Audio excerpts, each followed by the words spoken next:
بسم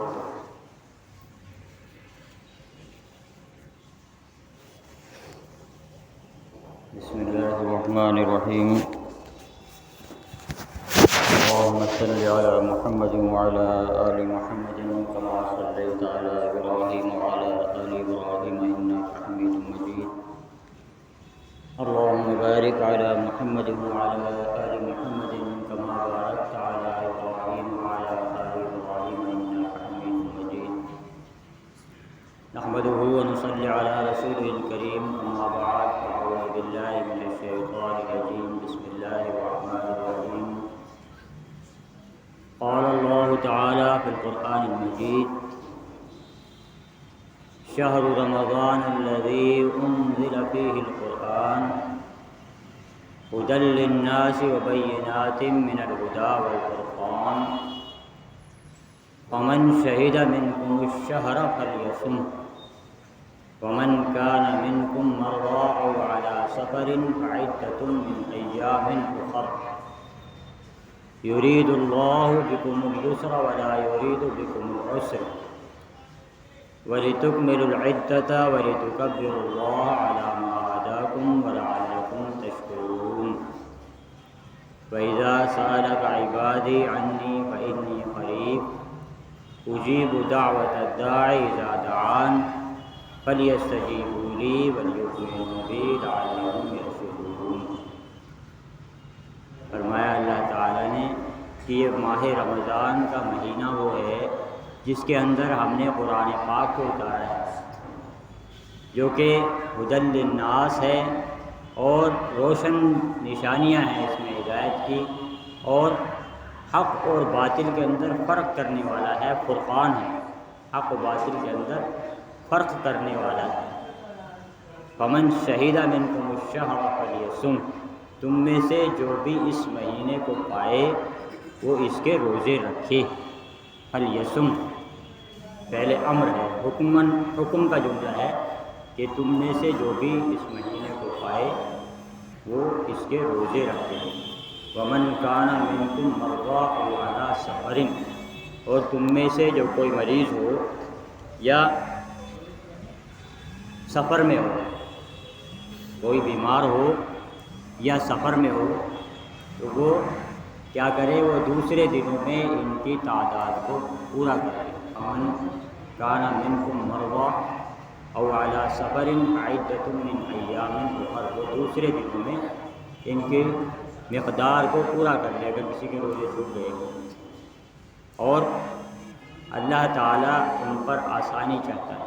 یرید اللہ بکم الیسر ولا یرید بکم العسر وَلِتُكْمِلُوا الْعِدَّةَ وَلِتُكَبِّرُوا اللَّهَ عَلَى مَا هَدَاكُمْ وَلَعَلَّكُمْ تَشْكُرُونَ. اور تم ان کی تعداد پوری کر لو اور اللہ کی بڑائی بیان کرو تاکہ تم جو ہے شکر گزار بن جاؤ. اور اگلی آیت جو ہے وَإِذَا سَأَلَكَ عِبَادِي عَنِّي فَإِنِّي قَرِيبٌ، کہ میرے بندے پوچھتے ہیں کہ رب میرے بارے میں، ان سے کہہ دیجئے کہ میں تمہارے بالکل قریب ہی ہوں، اور جب تم دعائیں مانگتے ہو تو میں تمہاری دعائیں سنتا ہوں. تو تم کو بھی چاہیے میرے حکم کو سنو اور میری بات کی اطاعت کرو تاکہ تم جو ہے ہدایت یافتہ ہو جاؤ، تم جو ہے اللہ کی ہدایت کے قابل ہو جاؤ. یہ آیات جو ہیں سورہ بقرہ کی 185 اور 186. اس سے پہلے کی جو آیت گزری ہے 184 میں، اس میں جو حکم آیا ہے روزے کا، یا ایھا الذین آمنوا کتب علیکم الصیام، وہ ہم بیان کر چکے ہیں. وہ جو حکم تھا وہ اس کے علاوہ روزوں کا حکم تھا، رمضان کے روزوں کا حکم نہیں تھا. اس میں جو ہے پہلے شروع میں ہر مہینے کے 3 روزوں کا حکم جو ہے ان کی فرضیت نازل ہوئی تھی، 13ویں اور 14ویں اور 15ویں، وہاں ذکر تھا ان کا. رمضان کے لیے خاص طور سے یہ آیت نازل ہوئی ہے. آج ہماری ترتیب میں جو آ رہی ہے سورہ بقرہ کی، تو رمضان کے لیے خاص طور سے یہ شہر رمضان الذی، اور اس میں جو ہے باقی اس کی بات ہم انشاءاللہ بعد میں کریں گے. اس میں خاص بات جو ہے وہ قابل غور کیا ہے کہ اس کے روزے کی فرضیت سے پہلے اللہ تعالیٰ نے اس مہینے کا جو تعلق ہے وہ قرآن پاک کے ساتھ بتایا. شہر رمضان الذی انزل فیہ القرآن ھدی للناس وبینات من الھدی والفرقان. یہ مہینہ جو ہے اس کا خاص تعلق قرآن پاک کے ساتھ میں ہے، اور اس لیے اس کی فضیلت ہے، اور تم یہ مہینہ پاؤ تو اس کے روزے رکھو. تو اصل بات جو ہے اس میں یہاں روزے کی فرضیت کا حکم ہے، اور روزہ اکثر جو ہے ہمارے یہاں امت مسلمہ کے اندر روزے میں کوئی اختلاف نہیں ہے. زیادہ تر روزہ جو ہے عام طور پر جو ہے روزہ جتنے بھی لوگ رکھتے ہیں تقریباً سبھی ایک جیسا ہی رکھتے ہیں. کچھ معمولی وقت کا اختلاف، کسی کا 2 منٹ پہلے، کسی کا 2-4 منٹ بعد، یا کچھ لوگ جو ہے ثم اتموا الصیام الی اللیل کی تعبیر جو ہے وہ رات تک کے لیے لیتے ہیں، عشاء تک کے لیے. وہ لوگ عشاء کے وقت روزہ افطار کرتے ہیں، کیونکہ اللہ تعالیٰ نے جو قرآن پاک کے اندر فرمایا ثم اتموا الصیام الی اللیل، تم روزے کو مکمل کرو رات تک. ہمارے علماء رات کو مغرب کا وقت کو کسے تعویل لیتے ہیں، اور بہت سے علماء جو ہے انہوں نے کیا لیا وہ عشاء کے وقت. تو وہ بہت سے لوگ عشاء کے وقت، بس اتنا ہی فرق ہے، ورنہ روزے میں کوئی اختلاف نہیں. اصل میں اختلاف جو زیادہ ہے ہمارے یہاں وہ ہے تراویح میں، اور اسی پر میں بات کرنا چاہ رہا ہوں روزے کی فرضیت کا، اور اس آیت کی تفسیر کا انشاءاللہ بعد میں بیان کروں گی. میں اسی پر بات کرنا چاہ رہا تھا کہ ہمارے یہاں جو ہے جو اختلاف ہے وہ زیادہ تر جو ہے وہ کس کے اندر ہے؟ تراویح کے اندر، تراویح کی نماز کے اندر. اور اکثر کر کے حالات یہ بنے ہوئے ہیں، کچھ لوگ 8 رکعت بتاتے ہیں، کچھ لوگ 20 رکعت بتاتے ہیں، اور حالات یہ بنے ہوئے ہیں کہ 8 والے بھی قرآن و سنت سے دور، اور 20 والے بھی، 8 والے بھی اور 20 والے بھی. اس کی بڑی وجہ، ایک تو سب سے بڑی وجہ جو ہے اس کی یہ ہو گئی کہ نام کے تبدیل ہو جانے کی وجہ سے. نام کسی چیز کا جب نام تبدیل ہو جاتا ہے، جیسے آج کل کی حکومت جو ہے وہ نام تبدیل کرنے میں بہت دلچسپی لے رہی ہے. کہیں شہروں کا نام بدل دو، کسی جگہ کا نام بدل دو. نام بدلنے سے کیا ہوتا ہے کہ دھیرے دھیرے آنے والی نسلیں جو ہے اس کی حقیقت کو بالکل بھول جاتی ہیں. مثال کے طور پہ تاج محل کا بول رہے ہیں کہ نام بدل دو، تاج و محل رکھ دو. اب وہ آنے والی نسلیں جب اگر تاج محل کے نام سے سنیں گی تو یہ اردو کا لفظ ہے، تو ان کا ذہن جائے گا، ظاہر ہے کہ یہ کسی مسلمان کی عمارت ہے، کسی مسلمان نے بنائی ہوگی.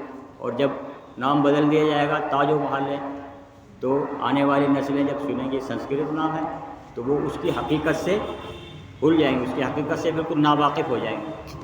بیٹھ جائیے سب، اس کی حقیقت سے جو ہے وہ ناواقف ہو جائیں گے. اور اسی طرح سے کسی شہر کا نام بدل دیں گے. پنجاب کا نام جو ہے 5 ندیوں پر جو ہے نام پڑا ہوا ہے، اب اس کا نام بدل دیں گے تو لوگ بھول جائیں گے کہ یہاں 5 ندیاں بہتی تھی کبھی. تو نام کے بدل جانے کی وجہ سے اس چیز کی حقیقت سے، یہ ہماری فطرت ہے کہ ہم اس کی حقیقت کو بھول جاتے ہیں.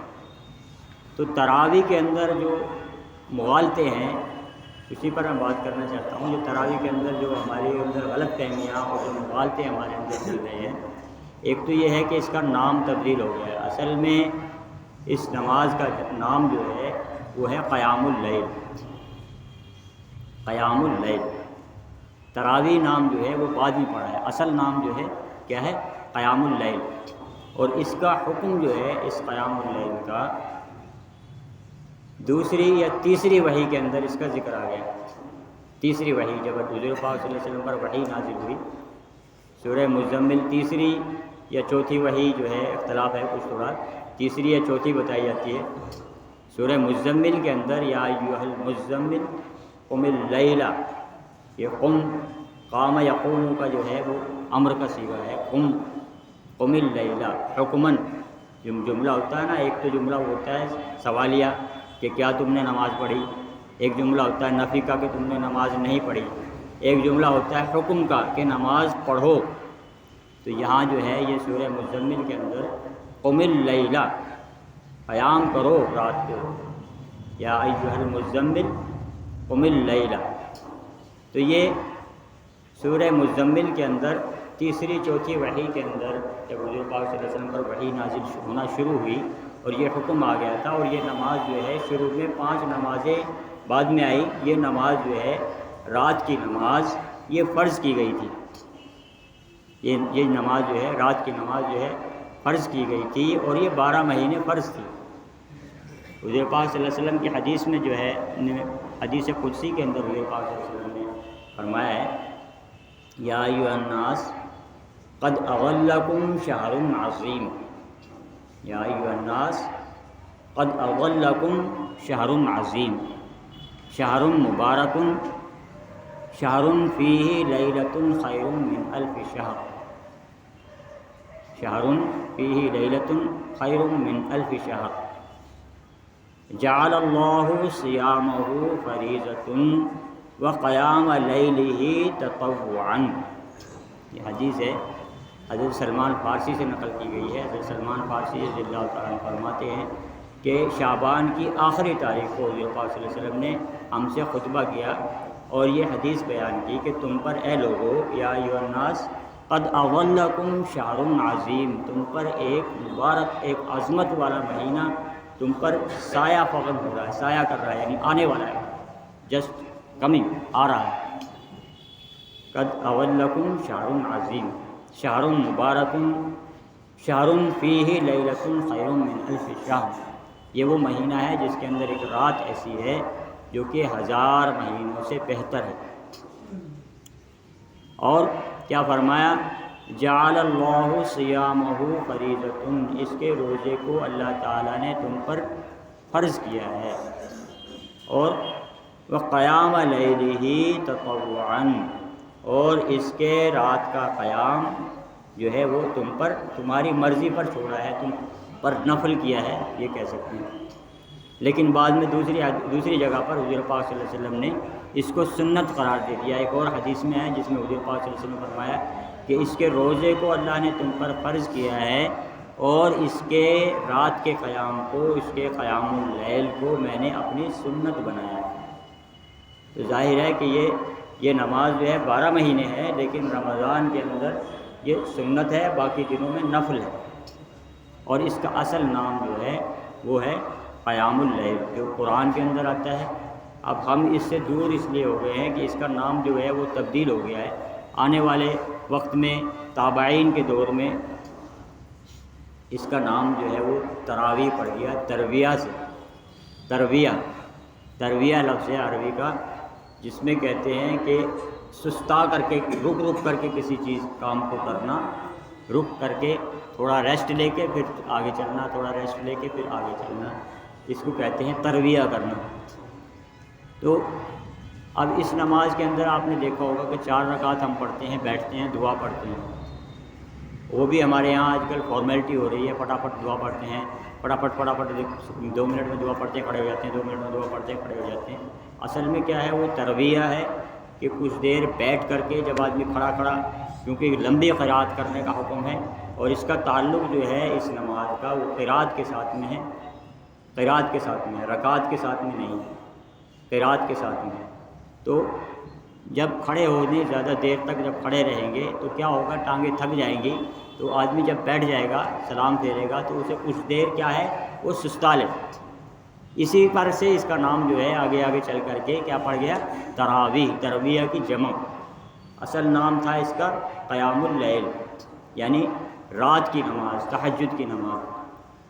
ہم لوگ جو ہے نیت کرتے ہیں 2 رکعت نماز سنت تراویح، تو ہم کیا نیت کرتے ہیں، وہ بیٹھنا اس کو کہتے ہیں ریسٹ کرنا، ریسٹ لینا، جبکہ نماز ہے قیام اللیل۔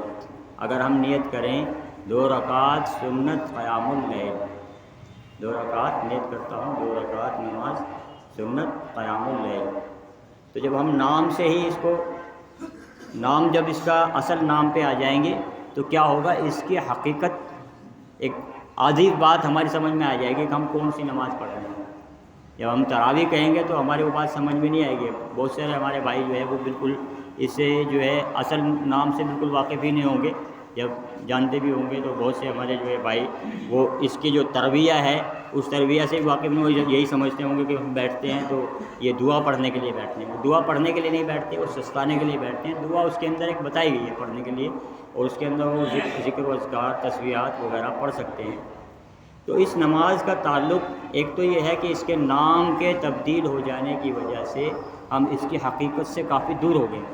اصل میں یہ نماز جو ہے کون سی نماز ہے؟ یہ تہجد کی نماز ہے، اور اس کی رکعتیں اور اس کا جو ہے عشاء کے ساتھ متصل پڑھنا یہ حضرت عمر رضی اللہ تعالیٰ عنہ کے دور خلافت کے اندر شروع کیا گیا. حضرت عمر رضی اللہ تعالیٰ عنہ نے جب دیکھا کہ لوگ منتشر ہیں، کوئی ادھر پڑھ رہا ہے کوئی ادھر پڑھ رہا ہے، کچھ لوگ 2-4 کی جماعت ادھر ہو رہی ہے 2-4 کی جماعت ادھر ہو رہی ہے، تو انہیں وہ جل لگا وہ یہ ٹھیک نہیں ہو رہا ہے.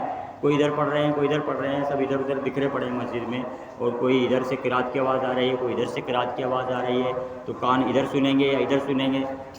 تو انہیں یہ اچھا نہیں لگا، تو انہوں نے کیا کیا کہ سب کو ایک جگہ جمع کر دیا اور 20 رکعت کے لیے ایک امام مقرر کر دیا کہ آپ 20 رکعت پڑھاؤ اور عشاء کے فوراً بعد پڑھاؤ.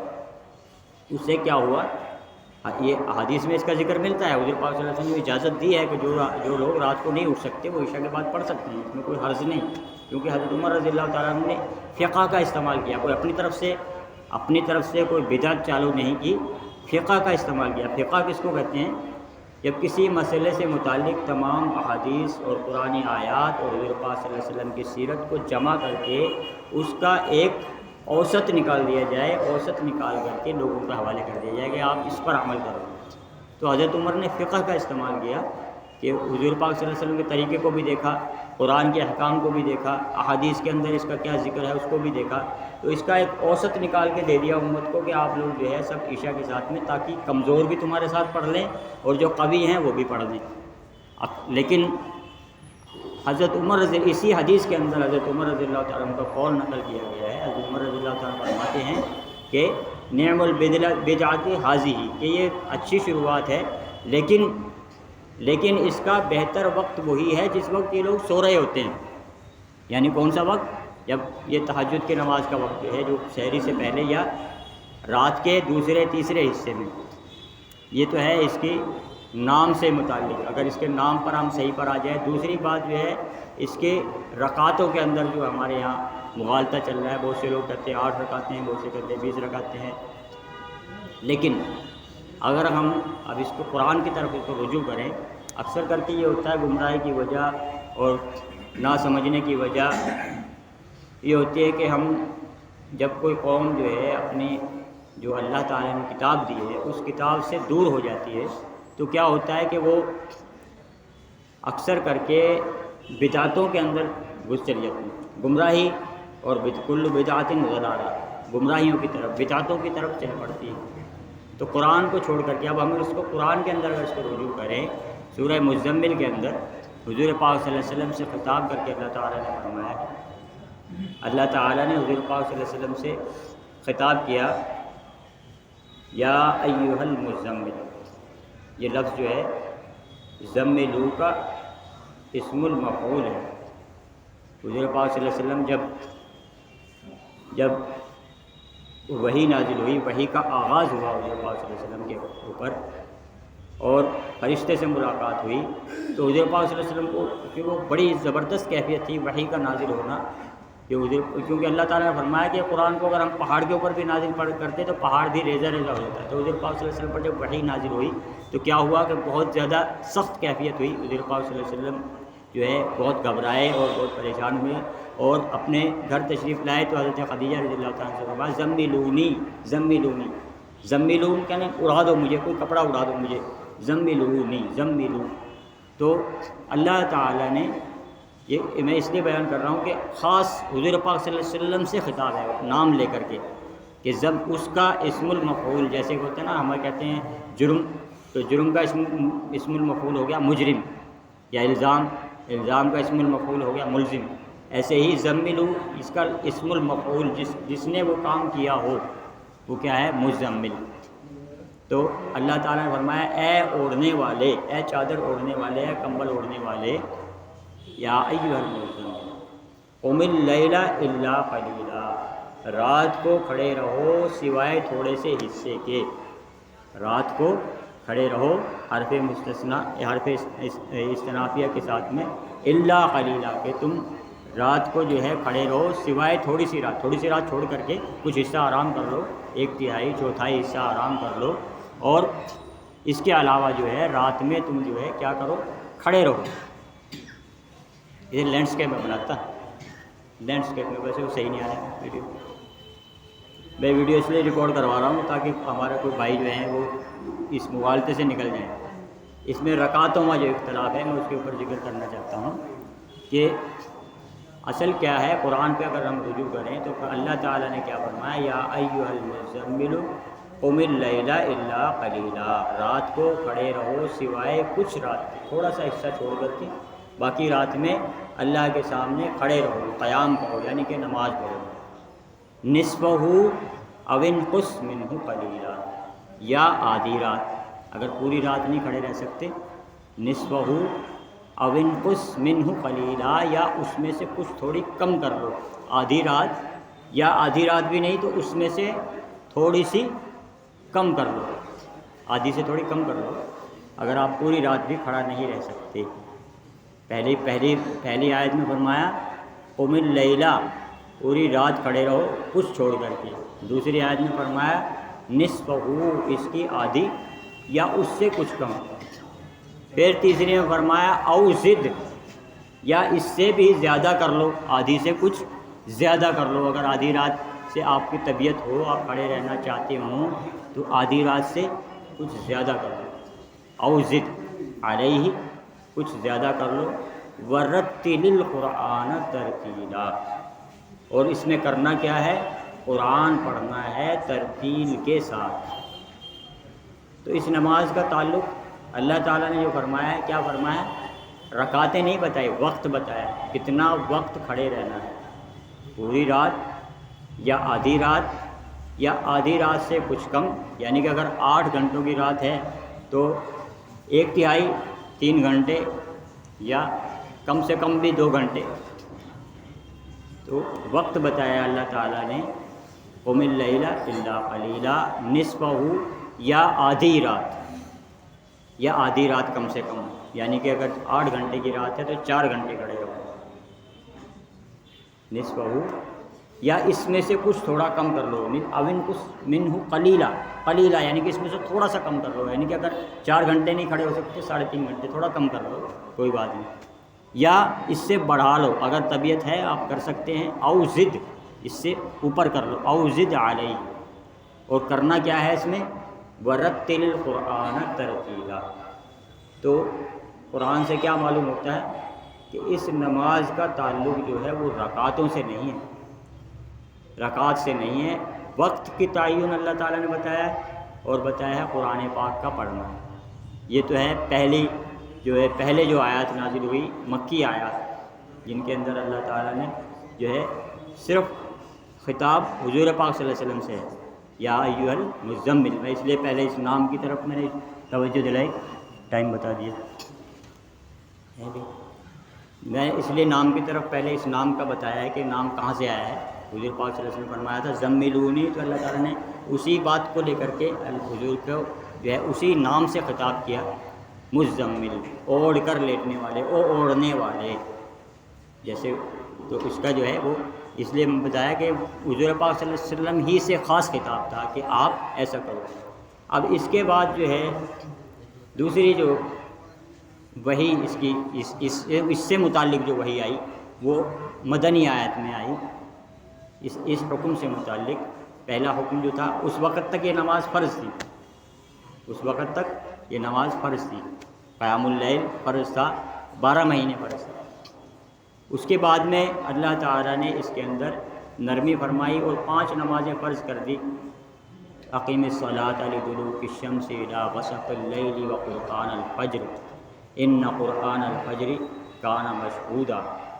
یہ نمازیں قائم کرو سورج کے ڈھلنے کے ساتھ اور رات کے کچھ حصوں میں، اور فجر کے وقت قرآن کے ساتھ میں. فجر کا وقت قرآن کے ساتھ میں، اس وقت جو ہے قرآن مشہود ہوتا ہے، یعنی کہ قرآن کی گواہی دی جا رہی ہوتی ہے، فرشتے آ رہے ہوتے ہیں جا رہے ہوتے ہیں۔ قرآن مشہود بھی ہے، یہ اسم المفعول ہے، شاہد کا اسم المفعول، کہ جس کی گواہی دی جا رہی ہو، یہ قرآن جو ہے فجر کے وقت۔ تو جب یہ حکم آ گیا تو اللہ تعالیٰ نے اس کے اندر نرمی کر دی، جو رات کی نماز کا جو قم اللیل کا حکم تھا، اس کے اندر اللہ تعالیٰ نے نرمی کر دی۔ دوسرے رکوع میں فرما دیا ان ربک یعلم انک تقوم ادنی من ثلثی اللیل ونصفہ وثلثہ وطائفۃ من الذین معک واللہ یقدر اللیل والنہار علم ان لن تحصوہ فتاب علیکم فاقرؤوا ما تیسر من القرآن۔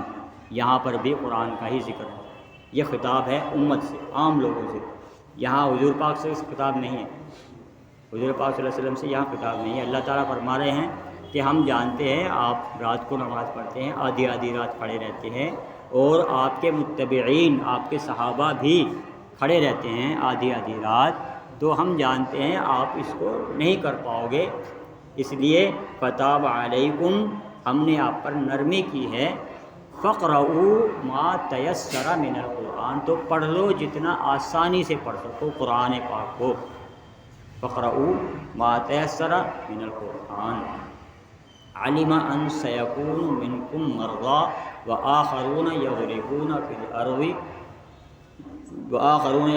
الارض یبتغون من فضل اللہ وآخرون یقاتلون فی سبیل اللہ فقرؤوا ما تیسر منہ، کہ ہم جانتے ہیں تم میں سے کچھ لوگ بیمار بھی ہوتے ہیں۔ علم ان سیکون منکم، یہ جمع کا صیغہ ہے، تو جمع کا صیغہ کیا ہے؟ عام لوگوں سے خطاب ہے، امت سے خطاب ہے، منکم، تم سب میں سے جو لوگ بیمار بھی ہوتے ہیں۔ علم ان سیکون منکم مرضی، تم میں کچھ لوگ بیمار بھی ہوتے ہیں۔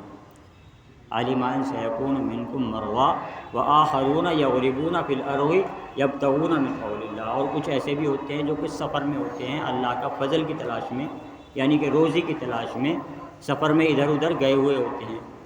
اور وآخرون یقاتلون فی سبیل اللہ، اور کچھ تم میں ایسے ہوتے ہیں جو لڑائی میں گئے ہوئے ہوتے ہیں۔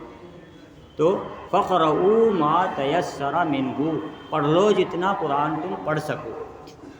تو کہاں اب یہ قرآن دھیان سے اگر اس پہ ہم غور کرنے کی چیز ہے کہ اللہ تعالیٰ نے اس نماز کو جو قیام اللیل ہے اس کو قرآن کے ساتھ میں جوڑا ہے، کہ اس میں قرآن کتنا پڑھنا ہے تمہیں، وقت کتنا دینا ہے، قم اللیل الا قلیلا نصفہ او انقص منہ قلیلا او زد علیہ، یہ اللہ تعالیٰ نے اس کا وقت بتایا۔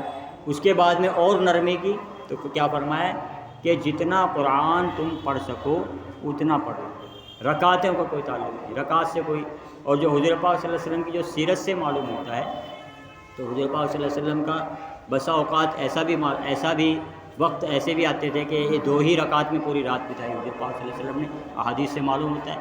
پہلی رکعت میں حضور پاک صلی اللہ علیہ وسلم کھڑے ہوئے، سورہ بقرہ پڑھنی شروع کر دی، پڑھتے رہے، اس کے بعد میں پھر آگے سورہ آل عمران شروع کر دی، سورہ نساء اور سورہ مائدہ، اور اس کے بعد میں سورہ انعام۔ تو یہ کتنا قرآن پڑھا حضور پاک صلی اللہ علیہ وسلم نے، اور کتنی رات قیام کیا۔ اب جو لوگ یہ اگر کوئی یہ کہے کہ ہم جو ہے، میں یہ کہہ رہا تھا کہ میں جو شروع میں نے کہا کہ نہ 8 والے سنت پہ نہ 20 والے سنت پہ، 20 والے اس لیے سنت پہ نہیں ہے کہ خود حضرت عمر رضی اللہ تعالیٰ فرما رہے ہیں کہ اس کا بہتر وقت وہی ہے جس وقت یہ لوگ سو رہے ہوتے ہیں۔ تو ہمارے میں بہت سے ایسے بھی ہوتے ہیں جو پڑھ سکتے ہیں، رات کو پڑھ سکتے ہیں، اٹھ کے بھی پڑھ سکتے ہیں، دیر تک قیام کر سکتے ہیں، ایسے بھی سبھی ایک جیسے نہیں ہوتے، لیکن پکڑ کے بیٹھ جانا کہ نہیں جی تو 20 ہی رکعتیں، اس کو ایک فرض کے درجے میں لے آنا، یہ سنت سے دور اور بدعت کے قریب ہو جاتے ہیں۔ میں اس لیے ریکارڈ کروا رہا ہوں کہ میں اس کو یوٹیوب پہ ڈالوں گا تاکہ ہمارے جو ہے کسی کو کوئی شک شبہ ہو، وہ بھی جو ہے۔ تو اس میں جو ہے رکعتوں کا کوئی تعلق نہیں ہے، البتہ جو ہے 20 رکعت حضرت عمر نے چالو کرائی ہے، ہم پڑھتے ہیں 20 رکعت، لیکن اصل میں کیا ہے، اسلام جو ہے وہ عقیدوں کا نام ہے۔ اگر ہمارے دل میں ہمیں یہ معلوم ہو کہ ہم کیا کر رہے ہیں، ہم جو نماز پڑھ رہے ہیں، ہم 20 رکعت، ہمیں ٹھیک ہے ہمارے یہاں سب پڑھ رہے ہیں تو ہم بھی پڑھ رہے ہیں، کوئی بات نہیں، اس میں کوئی حرج نہیں، اور کوئی 8 بھی پڑھ لے تو کوئی حرج نہیں، لیکن اگر یہ پکڑ لیا جائے اس کو مضبوطی سے کہ نہیں جی یہ تو بالکل 20 ہے، 8 والے غلط ہیں، یا 8 والے یوں کہیں کہ 20 والے غلط ہیں، تو پھر یہ دونوں ہی فریق جو ہے سنت سے دور اور بدعت کے قریب ہو جائیں گے۔ کیونکہ اس میں رکعتوں کا کوئی تعلق نہیں ہے، اور حضور پاک صلی اللہ علیہ وسلم کا جو معمول ہے اس سے بھی یہی معلوم ہوتا ہے کہ قرآن سے تعلق ہے۔ حضور پاک صلی اللہ علیہ وسلم نے قرأت اس کے اندر کی ہے، گھنٹوں گھنٹوں قرأت کرتے رہے، پڑھتے رہے، صورتیں پڑھتے رہے، 5 6 پارے ایک ایک رکعت کے اندر پڑھتے رہے، ساری رات کھڑے رہے، اور صحابہ کرام سے بھی یہی ثابت ہے۔ احادیث میں اندر آپ غور کریں گے تو قیام اللیل جو صحابہ کرام کرتے تھے اس میں کیا ہوتا تھا کہ وہی قرآن پاک پڑھنا، قرآن کو شوق سے پڑھ رہے ہیں، قرآن میں لگے ہیں، پڑھ رہے ہیں، کہاں تک جا رہے ہیں، جب دیکھا کہ اب ٹھیک ہے بس یا تو سورت پوری ہو گئی، یا دیکھا کہ اب تھوڑا دیر جو ہے اب سستا لیں، چلو رکوع کر لیں، اس کے بعد پھر دوسری رکعت کے لیے کھڑے ہو جائیں، پھر قرآن۔ تو اس نماز کا تعلق ہو گیا ٹائم ہو گیا۔ تو میرا کہنے کا مقصد یہ تھا کہ تراویح کے بارے میں ہمارے یہاں بہت سارے مغالطے ہیں۔ اکثر ہمارے بہت سے بھائی تو یہ سمجھتے ہیں کہ یہ رمضان کی کوئی خاص نماز ہے جو کہ ہمارے اوپر جو ہے عشاء کے بعد میں پڑھی جانے والی ہے، لیکن اور بہت سے بھائی ہمارے جو ہے وہ ترویہ کے معنی سے واقف نہیں، وہ جب بیٹھتے ہیں بیچ میں سمجھتے ہیں کہ دعا پڑھنے کے لیے بیٹھے ہیں، فٹافٹ پڑھو سبحان اللہ سبحان اللہ۔ اچھا تھوڑا سا ذرا بات پوری کروں، ہاں وقت ہو گیا معلوم ہے، بس بات پوری کر ختم، ابھی بات پوری کروں گا بیچ میں۔ تو یہ میرا کہنے کا مقصد یہ تھا کہ ہم اس کی حقیقت پر جائیں تو جب ہم اس کے جو ہے پوری لذت کو انشاءاللہ حاصل کر لیں گے۔